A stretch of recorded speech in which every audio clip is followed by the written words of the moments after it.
Hello friends, Assalamualaikum. I'm Ms. Shadjan. I'm going to share how to insert, delete single and multiple row column in MS PowerPoint Bangla course. তুমি share করব কিভাবে আমরা MS PowerPoint এর মধ্যে insert, delete করতে পারি single এবং multiple rho column. তো কাজটা করার জন্য এটা মিনিমাইজ করি।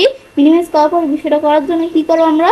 কারণ এখানে বিষয়টা করার জন্য এখন আমি প্রথমে আমাদের যে এখান থেকে আমরা যদি বাইরে কাজটা রাখি তাহলে কিন্তু আমরা আমাদের এই ভিউ ট্যাবের পরে কিন্তু একটা ডিজাইন আর আমাদের এখান থেকে লেআউট নামে ট্যাব আসে, কিন্তু এটা কিন্তু আসে না। কিন্তু আমি যখন টেবিল তৈরি করার পর সেটার মধ্যে ক্লিক করি তাহলে তখন কিন্তু এই যে ডিজাইন আর লেআউট নামের ট্যাব আমাদের এই দুইটা ট্যাব চলে আসছে। এখন বিষয়টা করার জন্য আমরা লেআউট ট্যাবে আসবো। এখন আমাদের ধরো এই কলামটা আমরা কি করব, আমাদের এই কলামটা কাজটা রাখবো বা এটা আমাদের সিলেক্টও করতে পারি। তো আমি যদি আমাদের ইনসার্ট লেফট দিই এই কলামটার বাম পাশে কিন্তু একটা কলাম আমাদের এখান থেকে কি হয়ে গেল, ইনসার্ট হয়ে গেল। এটা আমি দেখলাম। আবার আমি যদি এই কলামটা সিলেক্ট করে মানে এই কলামে কাজ করে এখানে যদি ইনসার্ট রাইট দেই এটার ডান পাশে কিন্তু একটা কলাম তৈরি হয়ে গেল। এখন আমি যদি এই কলামগুলো যে তৈরি হয়ে গেলো ডিলিট করে দিতে চাই তো এই কলাম যেটা ডিলিট করবো সেটা আমাদের সিলেক্ট করতে হবে বা সেটার উপর কাজ করে রাখতে পারি। এখন ডিলিট এসে আমি যদি ডিলিট কলাম দিই কলামটা ডিলিট হয়ে গেল। সে আমাদের এই কলামটা ডিলিট করবো এটার উপর কাজ করে রেখে ডিলিট আসার পরে ডিলিট কলাম দিই কলাম ডিলিট হয়ে গেল। এটা আমি করতে পারি। কিন্তু এটা আমি দেখলাম কি কাজ করে। দেখার পর আমি সেম রো এর ক্ষেত্রে যে রোটা নিচে বা উপরে রো বাড়াবো সেই রোটা সিলেক্ট করবো। এখন ইনসার্ট আবার দিলে এই রোটার উপর একটা রো বাইরে গেল। আবার এই রোটা সিলেক্ট করে আমি যদি ইনসার্ট বিলো দেই এই রোটার নিচে কিন্তু একটা রো বাইরে যাবে।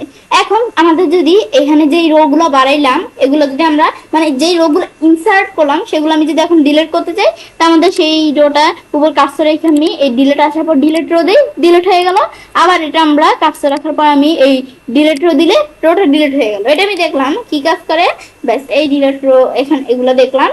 দেখার পরে আমি যদি এখন আমরা আমাদের একাধিক রো করলাম আমাদের ইনসার্ট ডিলিট করতে হবে সেই ক্ষেত্রে আমি একাধিক করার জন্য আমি ধরো এই যে এই দুইটা আমাদের এখান থেকে কলাম আমি সিলেক্ট করলাম। করার পরে আমি যদি আমরা ইনসার্ট লেফট দিই এই দুইটা কলাম যেহেতু সিলেক্ট করছি এই দুইটা কলামের বাম পাশে আরো দুইটা কলাম আমাদের ইনসার্ট হয়ে গেল।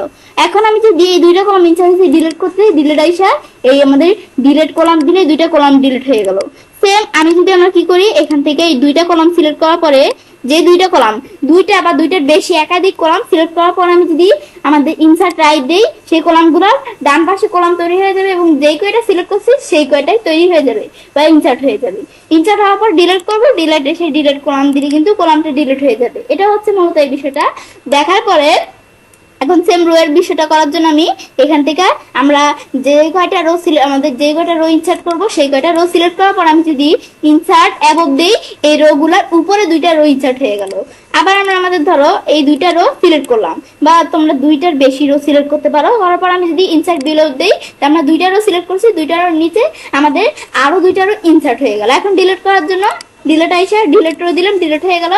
সেম এই দুইটা সিলেক্ট করার পরে আমি যদি এখান থেকে ডিলিট আসার পরে ডিলিট রো দিই এই দুইটা রো কি হয়ে গেল, ডিলিট হয়ে গেল। এটা আমি দেখলাম কি কাজ করে।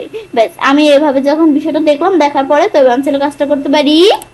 এবার আমরা খুব সহজে এমএস পাওয়ার পয়েন্টের মধ্যে ইনসার্ট ডিলিট করতে পারি সিঙ্গেল এবং মাল্টিপল রো কলাম। ফ্রেন্ডস আমার আজকের এই ভিডিও তোমাদের ভালো লেগে যাবে এবং চ্যানেলটি সাবস্ক্রাইব লাইক এবং সবার সাথে শেয়ার করবে।